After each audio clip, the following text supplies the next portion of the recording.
નમસ્કાર, આપ જોઈ રહ્યા છો નેશન પ્લસ ન્યૂઝ. હું છું આપની સાથે હેતલ વગર. વલસાડની સગીરાને પ્રેમ જાળમાં ફસાવીને લગ્નની લાલચ આપીને ભગાડી જનાર યુપીના શખ્સને વલસાડ પોલીસે પંજાબના લુધિયાણા ખાતેથી ઝડપી પાડ્યો છે અને તેની સામે કાર્યવાહી હાથ ધરી છે.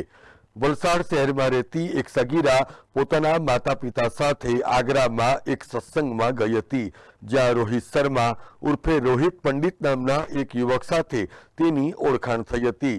ત્યારબાદ સોશિયલ મીડિયાના માધ્યમથી આ સગીરા અને યુપીનો શખ્સ વાતચીત કરતા હતા. ત્યારબાદ આ યુવક પણ ધંધા અર્થે વલસાડ આવી ગયો અને તેણે આ સગીરાને પ્રેમ જાળમાં ફસાવી હતી. આ બાદ ફેબ્રુઆરીમાં યુપીનો શખ્સ સગીરાને ભગાડી ગયો હતો અને સગીરા શાળાએથી ઘરે પરત ન ફરતા પરિવારજનોએ શોધખોળ આદરી હતી. જો કે સગીરાની ક્યાંય ભાડ ન મળતા પરિવારના સભ્યોએ આ સગીરાના અપહરણ પાછળ રોહિત શર્માનો હાથ હોવાની શંકા દર્શાવી તાત્કાલિક વલસાડ સિટી પોલીસ મથકે સગીરાના અપહરણની ફરિયાદ નોંધાવી હતી. વલસાડ સિટી પોલીસે સગીરાના અપહરણનો ભેદ ઉકેલવા માટે 150થી વધુ સીસીટીવી ફૂટેજ અને શંકાસ્પદ આરોપીના ઘરે ચેકિંગ કર્યું હતું. જો કે આ યુવક મળી આવ્યો ન હતો. પોલીસે યુવકના મિત્રો અને પરિવારના સભ્યોની પ્રાથમિક પૂછપરછ અને જરૂરી વિગત મેળવી હતી, જેમાં યુવક ઓનલાઈન એપના માધ્યમથી જુગાર રમવાનો આદી હોવાનું પણ જાણવા મળ્યું હતું.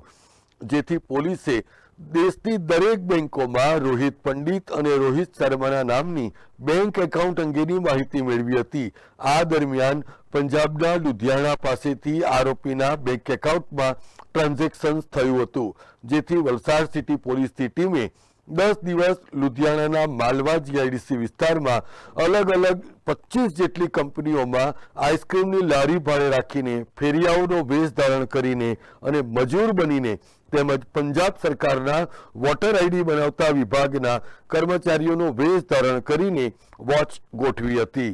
આખરે પંજાબ પોલીસની મદદ લઈને વલસાડ પોલીસને આરોપીનું એડ્રેસ મળી આવ્યું હતું અને ત્યાંથી સગીરાનો કબજો પણ મેળવી લેવાયો હતો. વલસાડ સિટી પોલીસે આ સગીરાનું મેડિકલ કરાવીને પ્રાથમિક પૂછપરછ હાથ ધરી છે.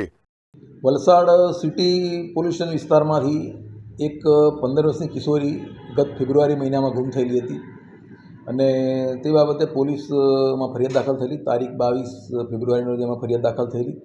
પોલીસે ફરિયાદ આધારે અલગ અલગ સીસીટીવી કેમેરા ચેક કરવાના ચાલુ કર્યા હતા, જેમાં અમુક દુકાનોમાં લાગેલા કેમેરા અને રેલવે સ્ટેશનના કેમેરા ચેક કરતા તે સદર કિશોરી કેમેરામાં એવી રીતે તે રાજસ્થાન જતી ટ્રેનમાં ઝડપાઈ ગઈ હતી. ત્યાં અને એ લોકો રાજસ્થાન ગયા જેવું જાણીતું, જેથી પોલીસની ટીમને રાજસ્થાન મોકલેલી હતી, પણ પોલીસને ત્યાં કંઈ ફળદાયક હકીકત મળેલ ન હતી. બાદમાં અલગ અલગ પોલીસ ટીમ રાજસ્થાન, હરિયાણા, ઉત્તર પ્રદેશ અને પંજાબ ટીમ મોકલીને તપાસ કરવાની શરૂ કરી હતી. જે દરમિયાન એવું જાણવા મળેલું હતું કે એની સાથે જે વ્યક્તિ ગયેલો છે એ જુગાર રમવાની ઓનલાઈન ટેવ ધરાવે છે અને મોબાઈલમાં પણ એ ગેમ રમે છે. જેથી જે આધારે એ બાબતે પોલીસે તપાસ ચાલુ કરી હતી, એના કયા બેંકમાં એકાઉન્ટ છે અને આ લોકો ગયા ત્યારે પોતાના મોબાઈલ સ્વતંત્ર બંધ કરી દીધા હતા, જેથી પોલીસને કોઈ હકીકત મળતી ન હતી. પણ ઓનલાઈન ગેમમાં એક જગ્યાએ ક્લ્યુ મળી ગયું હતું, જે આધારે લુધિયાણા ખાતે હોવાનું ખબર પડતા જે પોલીસ ટીમ રવાના કરી હતી અને ત્યાં પોલીસે મજૂરનો વેશ ધારણ કરીને આ લોકોની ભાડ મેળવેલ હતી અને તેઓ એક મકાનમાં ભાડે રહેતા હતા, જ્યાં જઈને પંજાબ પોલીસની મદદ લઈને સાથે એ લોકોને પકડીને અત્યારે લઈ આવ્યા હતા અને પોક્સોની પણ કલમ એડ કરીને કોર્ટમાં આરોપીને રજૂ કરી 4 દિવસના રિમાન્ડ મેળવેલા છે અને આગળની વધુ તપાસ પોલીસ કરી રહી છે.